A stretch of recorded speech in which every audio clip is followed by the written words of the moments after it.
In the last 12 months I've noticed something.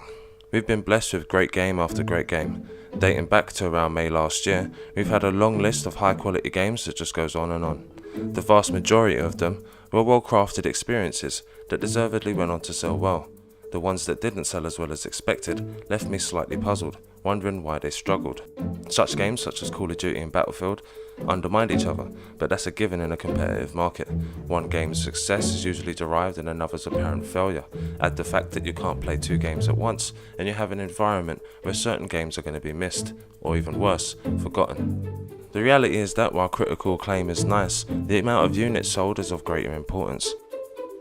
It's a reality that sadly the makers of last year's Dishonored 2, Arkane Studios, and their publisher Bethesda will now be all the more familiar with, although it didn't necessarily have to be that way.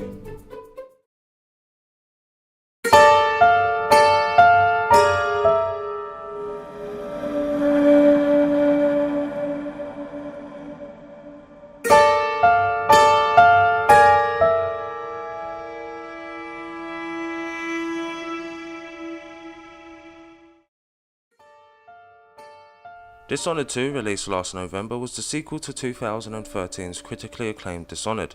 It expanded upon the original in a multitude of impactful ways, such as improved artificial intelligence that would enhance the play-your-own-way philosophy of the series. The introduction of a second protagonist offered the player two different approaches to take. As not to bore you with specifics or creep into spoiler territory, Dishonored 2 is in its essence a stealth game, where it pays to be creative in your approach in your quest to overrule your evil sister or aunt if you choose Emily. The scenarios one is able to cook up on the fly leads to truly exhilarating and at times hilarious gameplay. It may have its flaws in its story and it has its fair share of technical issues, but it's truly deserving of the high praise it received after its release. Its quality in delivering immersive moment-to-moment gameplay is clear to see within its opening moments. Its attention to detail in its world is impressive. It's dense rather than large per se, secret pathways and expert level design that places an emphasis on verticality allows for thoughtful player expression. Do you sneak into a window via an open window on the second floor? Or do you possess a rat so that you can sneak in through the ventilation ducts near the back door? Dishonored 2 doesn't care, as long as you get the job done.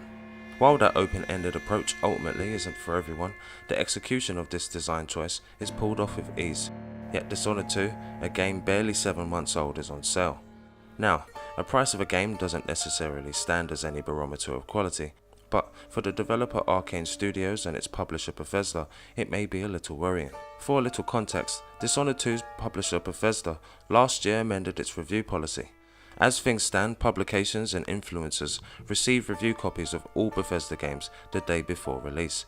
The reasons why this is wrong is tenfold, but the main drawback of this harks back to Dishonored 2's disappointing sales. Reviews are used as a purchasing aid to a significant section of gamers.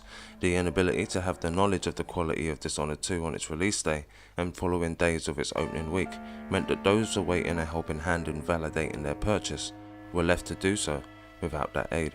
But as not to get bogged down in Bethesda's slightly anti-consumer policy, it's interesting to bear in mind the release date of Arkane Studios' game. Released in the busiest time of the year when it comes to new releases, Dishonored 2 succumbed to the struggle of failing to stand out in the crowd. Bethesda did try to generate some interest in the game. Its showing at E3 that year made waves of sorts. It even had a slick live-action trailer. Ultimately though, Dishonored 2 ended up being forgotten somewhat. Dishonored 2's voice amongst the madness that is the pre-Christmas gaming release schedule was faint, drowned out by the deeper tones of Activision, Ubisoft, and EA. Considering the technical issues, it could be argued that Bethesda should, or at least could have, delayed the game. If not to iron out the choppy frame rate, then maybe to at least give the game some breathing room, space to flourish, and obtain the attention it deserved. Dishonored 2, however, didn't drown alone, so there's that silver lining for Bethesda at least. In the weeks prior to Dishonored's release, Respawn Entertainment's Titanfall 2 shared a similar tale of woe.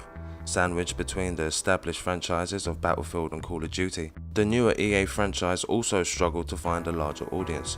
Arguably the better game of the three if review scores are still anything to go by, Titanfall 2 expanded upon the Xbox One original by adding the much demanded single player the first game in the series so sorely lacked. It too had a bombastic trailer. It too didn't work. That's what's to be assumed, as Electronic Arts has never officially disclosed Titanfall 2's sales figures. Its middling performance in the sales charts in its opening week and subsequent early price cut does tell the story, however. A story that Watch Dogs 2 knows all too well. Ubisoft's second attempt at making Watch Dogs its premier open world experience again improved on the original massively. Its faithful, albeit slightly small recreation of San Francisco will go down as one of the best open worlds in this generation. A good game yet again struggled to make an impact in a meaningful way. It prompted Ubisoft to offer a free trial of the game's opening moments, a demo of sorts. The opening for Watch Dogs 2 is solid enough, but ultimately, that didn't work either.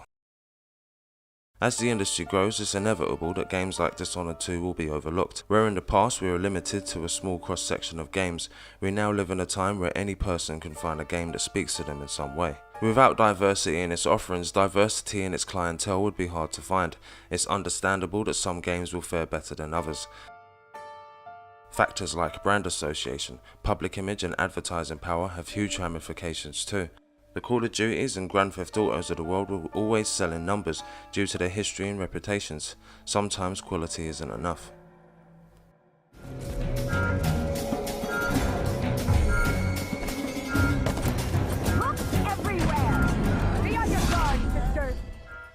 With its release window, Bethesda's review policy and its less than ideal marketing strategy, Dishonored 2 may just go down as one of the most criminally underappreciated and underplayed games of this generation. Bethesda have a second chance with the release of Dishonored, Death of the Outsider in a few weeks, so it'll be interesting to see how it's received.